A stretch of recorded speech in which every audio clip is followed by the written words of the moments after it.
nde makasi nanga, yango nde likya nanga, yango nde longa nanga,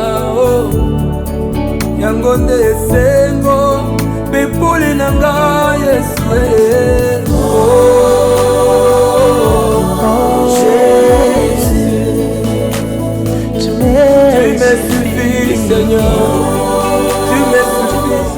Nous revoici, très chers frères et sœurs, de partout où vous nous suivez, au travers cette tranche d'exhortation, de partage, d'amour et de connaissance, où nous sommes en train de parler de comment vivre une famille équilibrée.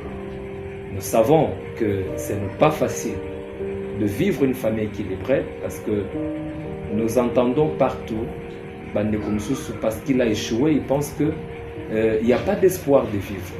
Parce que sa famille a échoué, il pense que toutes les familles le seront. Alors qu'il y a des colonnes, il y a des principes, il y a des choses importantes pour qu'une famille vive équilibrée.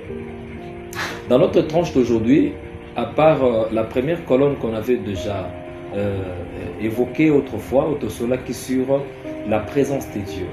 Alors, en termes de rappel, il faut que chaque famille prie pour que la présence de Dieu ait la vie na bango.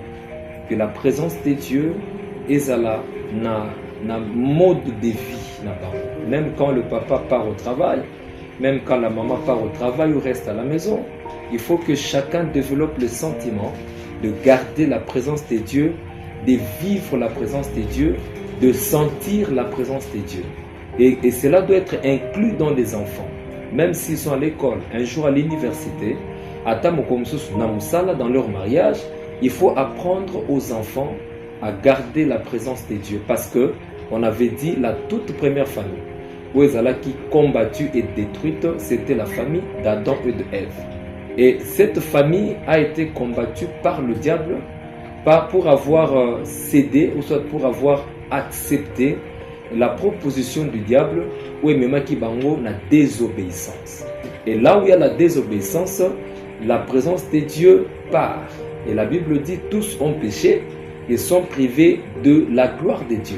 Donc là où il y a le péché, la présence de Dieu n'est plus marquée et la présence de Dieu n'est plus active. Voilà pourquoi nous comprendrons aujourd'hui la deuxième colonne. Il faut que chacune des familles arrive à vivre la prière. La vie de prière doit être un mode de vie. Parce qu'il y a un principe que nous devons retenir. Quand on est ensemble à genoux, quand on est unis à genoux, quand on est sur le même salon à genoux, en train de prier en famille, nous les serons aussi debout dans notre vie de tous les jours. C'est ainsi que Christ avait appris ses disciples à prier ensemble avec lui. Christ priait avec tous ses disciples, Christ priait avec certains mais il leur enseignait sur la prière. Et remarquez, un jour, il vient et dit à Pierre, tu n'as pas pu faire même 1 heure du temps dans la prière. C'est que lui-même, Christ, le véritable Seigneur et modèle pour nous, il s'est levé tôt le matin pour prier, et tard la nuit, il priait, il en avait l'habitude et la vie. Alors, qu'est-ce que la prière fait dans une famille? La prière maintient les esprits. Vous savez, dans le milieu où nous vivons, il y a des esprits qui viennent pour nous diviser. Dans le lieu où nous habitons, il y a des lois établies parfois nous apprécions la construction de l'immeuble. Mais quel est l'esprit qui règne et domine dans le milieu? Alors, il y a des endroits, quand vous arrivez, ce sont des endroits sacrifiés déjà. Vous voyez, voilà pourquoi de certaines familles, à cause d'un petit mouvement, à cause d'un petit déplacement, au moni papa komi kanda kanda, mobulu, makambozo marchete, parce qu'ils sont en train de vivre les conséquences de là où ils sont arrivés. J'ouvre une parenthèse. Vous savez, dans la Bible, il est écrit dans la parole de Dieu, un jour Josué a donné cet ordre que dans la ville où il y a Jéricho, moto akotonga akobanda fondation, il perdra son premier-né. Et c'est lui qui achèvera il perdra son dernier. Soit Koutinda Kose comme une lento aligné achevé, il perdra son cadet. C'est-à-dire que les lieux déjà, eux sacrifiés. Maintenant, une famille qui vient habiter dans un lieu, par exemple comme ça, où il y a des lois établies, il y a des hôtels établis, il y a des principes maléfiques. Alors la prière permettra à ce que vous puissiez maîtriser les esprits de là où vous arrivez. La prière vous permettra de vous imposer sur les réalités qu'on fait faillir les autres.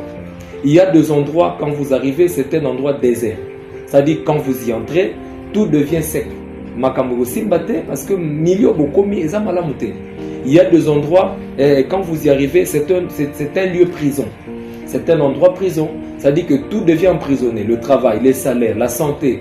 Vous ne pouvez pas vous en sortir parce que vous savez avec moi que dans une prison, on ne vit pas la volonté qu'on a, on ne vit pas les besoins qu'on a, mais on vit l'imposition de ce qu'on vous dit. C'est ainsi aujourd'hui, beaucoup de familles n'ont plus de sens à cause il y a des milliers de fans de là. Alors aujourd'hui, j'aimerais que chacun de nous comprenne que même si c'est un endroit où bosomba le pan on a bino, mais bino bosombi le pan on met dans la katia commune, ils ont la katia quartier, ils ont la katia ville. Mais qu'est-ce que Paul dit?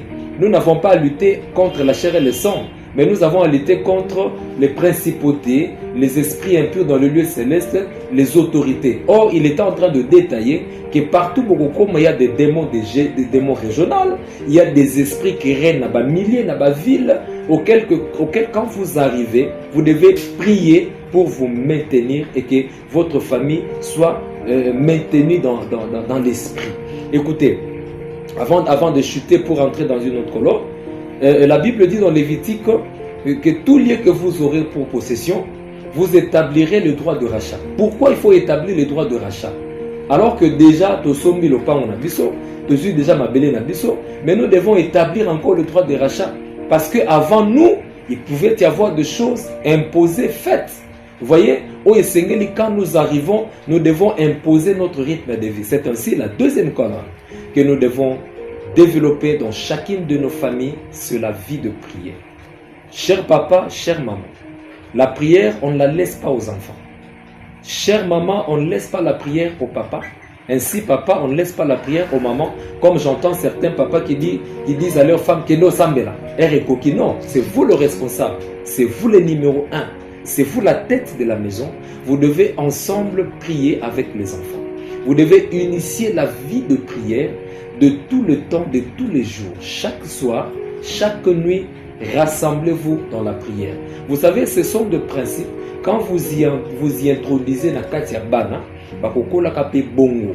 Et quand vous dormez après la prière, le Saint-Esprit contrôle votre vie. Et quand vous vous réveillez, avant de commencer la journée, vous entrez dans la prière, vous verrez que votre famille aura une ambiance spirituelle, une ambiance bénie et une ambiance où maman en a besoin, il y a reçu un athée pour papa comprendre, mais l'attitude de la prière, ils ont côté sa bango ambiance, il y a boyokani, et ainsi de suite. Et permettez que j'active et j'avance vers la troisième colonne. Et la régie me dit d'arrêter. Alors nous allons nous revoir à la prochaine. Laissez que Dieu vous bénisse et bienvenue à la troisième colonne.